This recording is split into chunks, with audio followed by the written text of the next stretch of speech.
what you raise is a very valid point, and when you look at a site like this, and we're talking about electric car infrastructure now, not buses, and I'll explain that a bit more in a minute.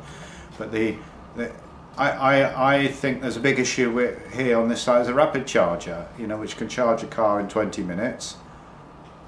But who's going to come onto a park and ride site for 20 minutes? So perhaps that's not appropriate technology for a park and ride site, whereas the 7.5 kilowatt chargers that are over there for cars are more ideal.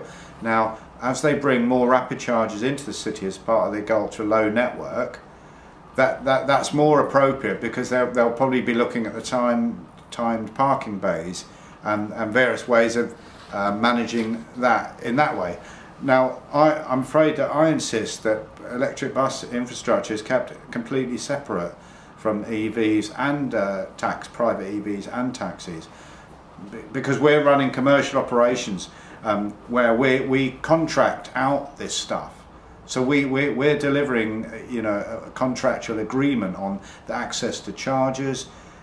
So no one comes into this base apart from buses run by the operator.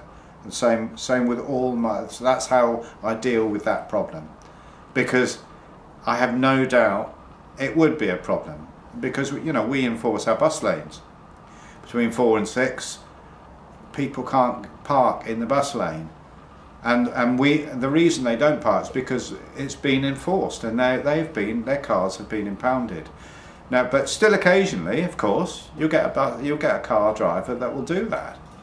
And so I agree with you. So therefore, you have to manage the risk of a commercial bus operation by saying the risk becomes unacceptable, bringing private EV users and mixing them up.